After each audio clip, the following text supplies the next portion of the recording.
નમસ્કાર મિત્રો, એનએમએમએસ પરીક્ષા ધોરણ 8 મોડેલ પેપર નંબર 9 આજના વિડીયોમાં આપણે સામાજિક વિજ્ઞાન વિષયના ખૂબ જ મહત્વના પરીક્ષામાં પૂછાય એવા પ્રશ્નો આજે આપણે જોવાના છે। આ બધા જ પ્રશ્નો તમે પાકા કરી લેજો, પછી પેપરમાં 30 પ્રશ્નો પૂછાય કે 35 પ્રશ્નો પૂછાય, આપણો એક પણ પ્રશ્ન ખોટો પડવો જોઈએ નહીં। એટલા માટે આ બધા જ મોસ્ટ આઈએમપી પ્રશ્નો છે તે તમે બરાબર પાકા કરી લેજો। તો મિત્રો, તમે જો મારી ચેનલ ઉપર પહેલી વાર આવ્યા હોય તો મારી ચેનલ સબસ્ક્રાઇબ કરી બાજુમાં આવેલું બેલ આઇકન પ્રેસ કરી લેજો, જેથી આવનારા બીજા મહત્વના વિડીયો ઝડપથી તમારા સુધી પહોંચી શકે। તો ચાલો મિત્રો, આજે આપણે એનએમએમએસ પરીક્ષા ધોરણ 8 માટે મોડેલ પેપર નંબર 9 જોઈએ। પ્રશ્ન 1, કઈ વાવને યુનેસ્કો વર્લ્ડ હેરિટેજ સાઇટનો દરજ્જો મળેલ છે? જેના ઓપ્શન છે એ દાદા હરીની વાવ, બી રાણીની વાવ, સી અડીકડીની વાવ અને ડી રૂડાદેવીની વાવ। તો આ પ્રશ્નનો સાચો જવાબ આવશે બી રાણીની વાવ। પ્રશ્ન 2, ચેર શાસકોમાં સૌથી શ્રેષ્ઠ શાસક કયો હતો? જેના ઓપ્શન છે એ બપ્પદેવ, બી અયન, સી સેતુંગવન અને ડી રાજેન્દ્ર પ્રથમ। તો આ પ્રશ્નનો સાચો જવાબ આવશે સી સેતુંગવન। પ્રશ્ન 3, મયુર લાઇબ્રેરીમાં આમુક્ત માલ્યદા ગ્રંથ શોધી રહ્યો છે, તે ગ્રંથના લેખક કોણ છે? આવા જ પ્રશ્નો અને આ જ રીતે પરીક્ષામાં પ્રશ્ન પૂછાશે કે મયુર છે કે કોઈ પણ વ્યક્તિનું નામ લીધેલું હોય કે તે લાઇબ્રેરીમાં આ પુસ્તક શોધી રહ્યો છે, આમુક્ત માલ્યદા। તો આ ગ્રંથના લેખક કોણ છે? જેના ઓપ્શન છે એ પંડિત સારંગદેવ, બી ચંદ બરદાઈ, સી જયદેવ અને ડી કૃષ્ણદેવરાય। તો આ પ્રશ્નનો સાચો જવાબ આવશે ડી કૃષ્ણદેવરાય। આગળ જોઈએ પ્રશ્ન 4, મુહમ્મદ તુગલકના સમયમાં ભારતની મુલાકાતે આવનાર ઇબ્ન બબૂતા કયા દેશનો મુસાફર હતો? જેના ઓપ્શન છે એ ચીન, બી આફ્રિકા, સી જાપાન અને ડી રશિયા। તો આ પ્રશ્નનો સાચો જવાબ આવશે બી આફ્રિકા। પ્રશ્ન 5, હુમાયુએ દિલ્હી પાસે કયું નગર વસાવ્યું હતું? જેના ઓપ્શન છે એ દીનપના, બી ફતેપુર સિક્રી, સી તાજેપના અને ડી દીન સાહેબ। તો આ પ્રશ્નનો સાચો જવાબ આવશે એ દીનપના। પ્રશ્ન 6, તાજમહાલ જેવો કલાત્મક મકબરો રાબિયા ઉદ દૌરાન કોણે બનાવડાવ્યો હતો? જેના ઓપ્શન છે એ શાહજહાં, બી હુમાયુ, સી ઔરંગઝેબ અને ડી અકબર। આ મોસ્ટ આઈએમપી પ્રશ્ન છે મિત્રો, જો તમને જવાબ આવડતા હોય તો કોમેન્ટમાં જણાવજો। તો રાબિયા ઉદ દૌરાન કોને બનાવડાવ્યો હતો? તો આ પ્રશ્નનો સાચો જવાબ આવશે સી ઔરંગઝેબ। આગળ જોઈએ પ્રશ્ન 7, ગ્રંથ અને રચયિતા સંબંધિત કયું જોડકું બંધ બેસતું નથી? એટલે કે કયું જોડકું ખોટું છે? જેના ઓપ્શન છે એ લીલાવતી ભાસ્કરાચાર્ય, બી કાન્હડે પ્રબંધ નારાયણ, સી પૃથ્વીરાજ રાસો ચંદબરદાઈ અને ડી તુઘલકનામા અમીર ખુસરો। તો આ પ્રશ્નનો સાચો જવાબ આવશે બી કાન્હડે પ્રબંધ નારાયણ। આ જોડકું ખોટું છે। પ્રશ્ન 8, કોણાર્કના સૂર્ય મંદિરના સૂર્યના રથને કેટલા પૈડા છે? જેના ઓપ્શન છે એ 8, બી 16, સી 10 અને ડી 12। તો આ પ્રશ્નનો સાચો જવાબ આવશે ડી 12। પ્રશ્ન 9, જામનગર અને જેતપુર કયા પ્રકારની સાડી માટે પ્રખ્યાત છે? જેના ઓપ્શન છે એ બાંધણી, બી બનારસી, સી પટોળું અને ડી કાંજીવરમ. તો આ પ્રશ્નનો સાચો જવાબ આવશે એ બાંધણી. પ્રશ્ન 10, ગોંડ જનજાતિના લોકો કઈ ખેતી કરતા હતા? જેના ઓપ્શન છે એ સ્થળાંતરિત એટલે કે ઝૂમ ખેતી, બી સૂકી ખેતી, સી સઘન ખેતી અને ડી આર્દ્ર ખેતી.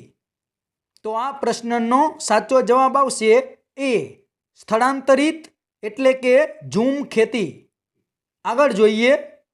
પ્રશ્ન 11, નીચેનામાંથી કયું સંસાધન કુદરતી સંસાધન નથી? જેના ઓપ્શન છે એ પાણી, બી જમીન, સી સડક અને ડી ખનિજ. તો આ પ્રશ્નનો સાચો જવાબ આવશે સી સડક. પ્રશ્ન 12, સમગ્ર વિશ્વમાં ભાગ્યે જ 1-2 સ્થળે મળી આવતા સંસાધનને શું કહે છે? જેના ઓપ્શન છે એ સુલભ સંસાધન, બી દુર્લભ સંસાધન, સી સર્વ સુલભ સંસાધન અને ડી વિરલ સંસાધન.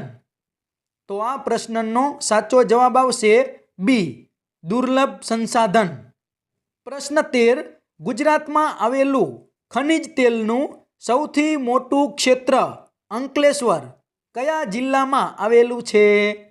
જેના ઓપ્શન છે એ સુરત, બી જામનગર, સી ભરૂચ અને ડી વલસાડ. તો આ પ્રશ્નનો સાચો જવાબ આવશે સી ભરૂચ. આગળ જોઈએ. પ્રશ્ન 14, કયા પ્રકારની જમીનની ભેજ સંગ્રહણ શક્તિ ઘણી વધુ હોય છે? જેના ઓપ્શન છે એ રેતાળ, બી કાળી, સી પર્વતીય અને ડી રાતી. તો આ પ્રશ્નનો સાચો જવાબ આવશે બી કાળી. પ્રશ્ન 15, ગુજરાતનો કયો પ્રદેશ લાંબા તારના કપાસ માટે ખૂબ જાણીતો છે? જેના ઓપ્શન છે એ ભાલ, બી ચરોતર, સી ઘેડ અને ડી કાનમ. જો આ પ્રશ્નનો જવાબ તમને આવડતો હોય તો મિત્રો કોમેન્ટમાં જણાવતા રહેજો. તો શું આવશે?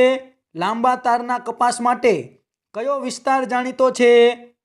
તો આપણો આ પ્રશ્નનો સાચો જવાબ આવશે ડી કાનમ.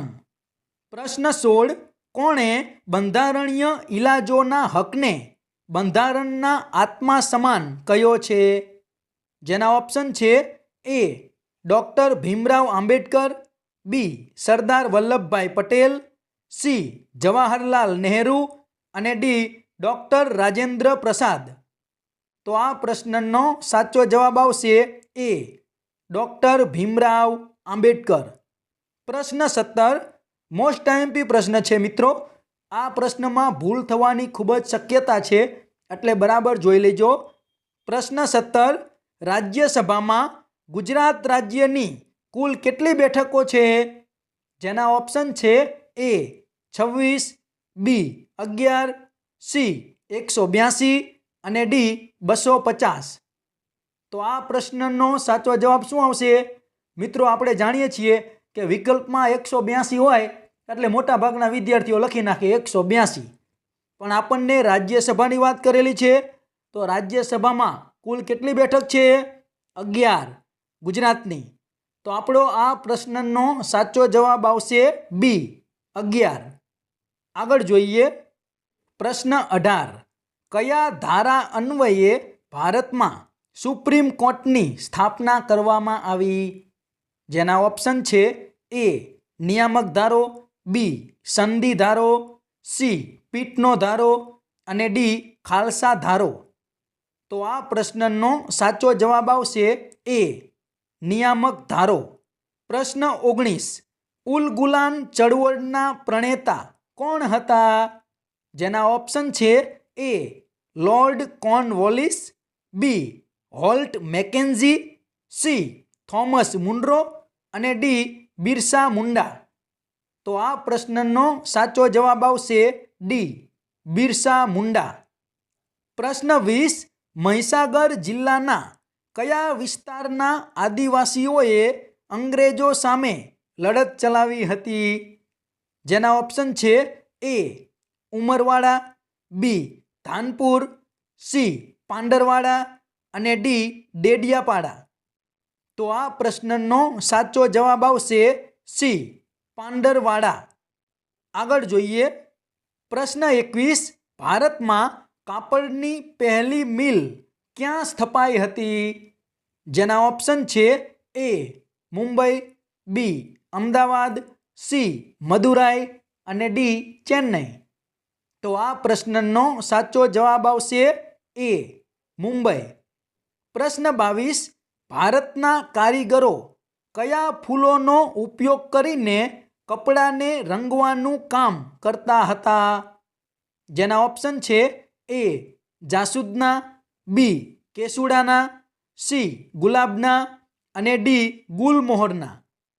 તો આ પ્રશ્નનો સાચો જવાબ આવશે બી કેસુડાના. પ્રશ્ન 23, મોસ્ટ આઈએમપી પ્રશ્ન છે મિત્રો. બીજક કાવ્ય સંગ્રહ કયા કવિનો છે? જેના ઓપ્શન છે એ રૈદાસ, બી અખો, સી નરસિંહ મહેતા અને ડી કબીર. જો આ પ્રશ્નનો જવાબ તમને આવડતો હોય તો મિત્રો કોમેન્ટમાં જણાવો, અને જો તમે ચેનલ સબસ્ક્રાઈબ ના કરી હોય તો ચેનલ સબસ્ક્રાઈબ કરી લો અને વિડીયો પણ લાઈક કરી લો. તો આ પ્રશ્નનો સાચો જવાબ શું આવશે? બીજક કાવ્ય સંગ્રહ કયા કવિનો છે? તો આ પ્રશ્નનો સાચો જવાબ આવશે ડી કબીર. આગળ જોઈએ પ્રશ્ન 24, જ્ઞાનેશ્વરે કેટલા વર્ષની ઉંમરે ભગવદ્ ગીતા પરની ટીકા જ્ઞાનેશ્વરી લખી હતી? જેના ઓપ્શન છે એ 10 વર્ષે, બી 15 વર્ષે, સી 12 વર્ષે અને ડી 18 વર્ષે. તો આ પ્રશ્નનો સાચો જવાબ આવશે સી 12 વર્ષે. પ્રશ્ન 25, ગુજરાતી ભાષાની જનની કોને કહેવામાં આવે છે? જેના ઓપ્શન છે એ અવધી, બી સંસ્કૃત, સી પ્રાકૃત અને ડી અપભ્રંશ. તો આ પ્રશ્નનો સાચો જવાબ આવશે ડી અપભ્રંશ. પ્રશ્ન 26, ભેંસના શિંગડામાંથી બનાવેલું એક પ્રકારનું વાદ્ય કયું છે? જેના ઓપ્શન છે એ પેપા, બી વાંસળી, સી ઢોલ અને ડી ડમરું. તો આ પ્રશ્નનો સાચો જવાબ આવશે એ પેપા. પ્રશ્ન 27, હિમ નદી નાના મોટા ખડકો, રેતી અને કાંકરા નિક્ષેપિત કરી ટેકરી જેવું ભૂમિ સ્વરૂપ બનાવે તેને શું કહે છે? જેના ઓપ્શન છે એ ઢુવા, બી સ્ટાઇક, સી ડ્રમલિન અને ડી સમુદ્રી ગુફા. તો આ પ્રશ્નનો સાચો જવાબ આવશે સી ડ્રમલિન. આગળ જોઈએ પ્રશ્ન 28, ભારતમાં સૌથી વધુ જંગલો ક્યાં જોવા મળે છે? જેના ઓપ્શન છે એ અસમ, બી અંદમાન નિકોબાર, સી ગુજરાત અને ડી હરિયાણા. તો આ પ્રશ્નનો સાચો જવાબ આવશે બી અંદમાન નિકોબાર. પ્રશ્ન 29, આપણા દેશમાં દરેક બાળકને કેટલા વર્ષની ઉંમર સુધી મફત, ફરજિયાત અને સાર્વત્રિક શિક્ષણ મેળવવાનો અધિકાર આપવામાં આવ્યો છે? જેના ઓપ્શન છે 6 થી 10 વર્ષ, બી 5 થી 10 વર્ષ, સી 5 થી 14 વર્ષ અને ડી 6 થી 14 વર્ષ. તો આ પ્રશ્નનો સાચો જવાબ આવશે ડી 6 થી 14 વર્ષ. છેલ્લો પ્રશ્ન, પ્રશ્ન 30, વોકી ટોકીનો ઉપયોગ વધુ પ્રમાણમાં કોણ કરે છે? જેના ઓપ્શન છે એ વેપારી, બી શિક્ષક, સી પોલીસ અને ડી વકીલ. તો આ પ્રશ્નનો જવાબ તમને ચોક્કસ મિત્રો આવડતો જ હશે, અને જો આવડતો હોય તો કોમેન્ટમાં જણાવો મિત્રો, જેથી મને ખ્યાલ આવે કેટલા વિદ્યાર્થીઓના જવાબ સાચા પડે છે. તો વોકી ટોકીનો ઉપયોગ સૌથી વધુ કોણ કરે? પોલીસ. તો આ પ્રશ્નનો સાચો જવાબ આવશે સી, પોલીસ. તો મિત્રો, આ હતું આજનું મોડેલ પેપર નંબર 9. આ વિડીયો તમે 2 થી 3 વખત બરાબર જોઈ લો. આ 30 પ્રશ્નો બરાબર પાકા કરી લો. આ વખતે આપણે 35 માંથી 35 માર્ક લેવાના છે. સામાજિક વિજ્ઞાનમાં એક પણ ગુણ આપણો કપાવવો જોઈએ નહીં. ગમે તેમ કરી અને આ વખતે આપણે મેરિટમાં આવવાનું છે એટલે આવવાનું જ છે, અને 48,000 રૂપિયા સ્કોલરશીપ લેવાની જ છે. તો આ વિડીયો તમે બરાબર જોજો, બધા પ્રશ્નો પાકા કરજો અને તમારા બીજા મિત્રોને પણ આ વિડીયો મોકલજો. તો મિત્રો, જો આ વિડીયો તમને પસંદ આવ્યો હોય તો વિડીયો લાઈક કરવાનું ભૂલતા નહીં, અને તમે મારી ચેનલ ઉપર પહેલી વાર આવ્યા હોય તો મારી ચેનલ સબસ્ક્રાઈબ કરી બાજુમાં આવેલું બેલ આઇકન પ્રેસ કરી લેજો, જેથી આવનારા બીજા નવા વિડીયોની નોટિફિકેશન ઝડપથી તમને મળતી રહે. Thank you.